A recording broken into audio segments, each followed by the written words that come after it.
To find out what's causing this, we're joined this morning by Josh Holt. Let's go to Josh Holt over the Weather Channel. For more on this, I'm joined now by Josh Holt from the Weather Channel. Joining us now, Josh Holt from the Weather Channel. Josh Holt from the Weather Channel. Hi, Josh. Good morning, Bill.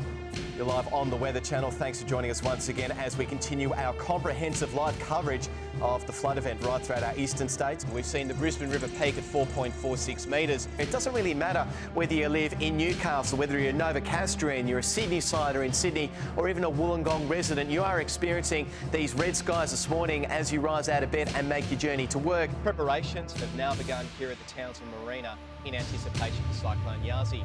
Just at the moment, I'm keeping my centre of gravity as low to the ground as possible. And underneath, where they store the surf skis and also the skis and things like that, it has been absolutely smashed by big waves. All my family's from Brisbane, born and bred. Now, I grew up with the stories of the 74 floods. In fact, Mum and Dad were married that year and their wedding cake floated down the Brisbane River. There were other guests at the wedding that lost their home. And again, a generation down the Holt line, I'm experiencing a very similar thing. 36,000 homes and businesses have now been inundated. I have seen boats fly down the Brisbane River totally out of control. Oh my God. Oh my God.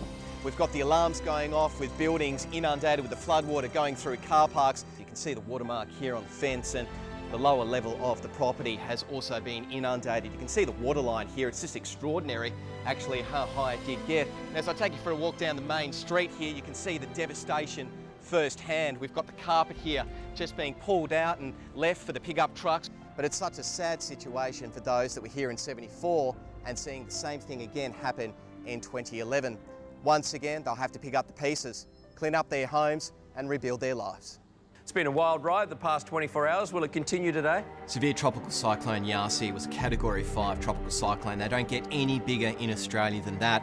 As the front page of the Courier Mail said this weekend, here we go again. This is what we're dealing with in far north Queensland at the moment as people tape up their windows in anticipation for these destructive winds. These are the first telltale signs that severe tropical cyclone Yasi is bearing down on the Queensland coast. Here in the hotel where I'm staying, they've actually evacuated all the rooms and moved everyone down to level 1 and also the ground floor. This is severe tropical cyclone Yasi as she bears down on the Queensland coast. It's a big bang, and we looked outside, all the street lights are also gone. There are no lights anywhere else in the streets. We are assuming the power right throughout the city of Townsville is now down. Just at the moment, I'm keeping my centre of gravity as low to the ground as possible, because if I stand up, I'm literally going to get blown down the street. And check out this tarpaulin. It has been shredded like a piece of paper.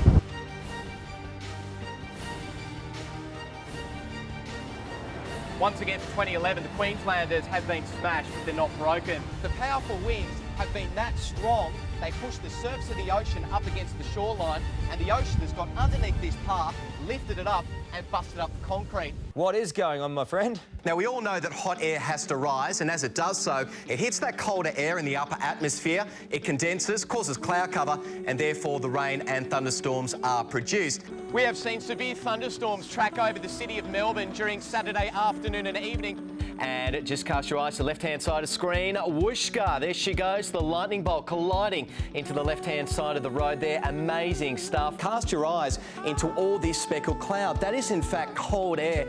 In the wake of the cold front, we have seen temperatures absolutely plummet. Sort of probably where their shoulders up around their ears like this, trying to protect themselves from those very chilly temperatures. The Christmas pageant was a bit steamy on the Saturday. Jolly old St. Nick in his red suit, he got a bit hot under the collar. Everything in winter just seems to slow down. But one thing that speeds up is my dash from the bed to the shower at 3:30 in the morning.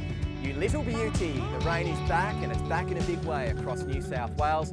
I mean, even now, the locals, they're high beaming me, they're beeping their horns. We've still got the floodwaters raging in and across towns of New South Wales. Mother Nature has well and truly unleashed. It's hard to believe that just over a year ago here in central New South Wales, we were suffering drought. Now, this rainfall over the next 24 hours will continue a northeasterly track through New South Wales, hitting areas like the Namoy River, the Macquarie River, where we have seen major flooding around areas like Dubbo and Narromine. Yeah, let's swing around and tell them to wave at our audience. That'd be great. Okay, everyone in the background, wave to all the audience on the Today Show. There you go, Carl. Beautiful. Thanks, mate. Wow. Good looking roosters down there. Thank you very much, mate. See you soon. Lisa. Cheers, Carl. And with the weekend on the horizon, let's go to Josh Holt at the Weather Channel. Josh, what little treats have you got in store for us? Don't know about treats, Ron. What I do have is showers, thunderstorms and a cool change. But let's now check it out across the nation as we head through Friday and then into the weekend. Now, we've got this change sweeping across the south of the country and we can see it on screen here. But before that change does arrive, we've got these northerly winds dragging in some very warm air, with Melbourne topping out at 29 degrees this afternoon. Then overnight, we're going to see the cool change sweep on through. You can see that wind direction is now coming from the southwest, and that will drum up some cooler southerly airflow.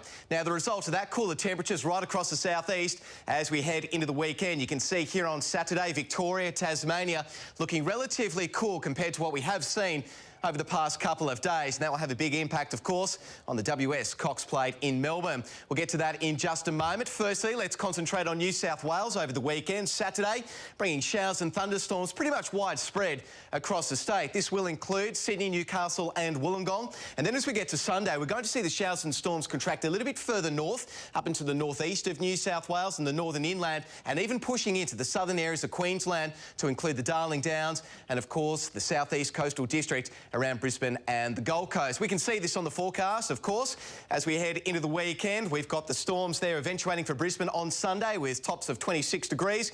Canberra looking a little bit wet, along with areas of Sydney topping out at 27 degrees on Saturday. And then once that change goes through, we're going to see that temperature drop on Sunday. Now, of course, we've got Melbourne expecting that cool change overnight tonight into tomorrow. And we do have Bart Cummings, who has the raging favourite, Ron, in the Cox Plate with So You Think. But my tip, if you're heading out to the racetrack this weekend, is a little bit more simple. Wear something warm. OK, Josh, I'm sure I ordered sunshine. I don't know what happened to that. Josh Holt at the Weather Channel, thank you. Never listens to a thing I say. No.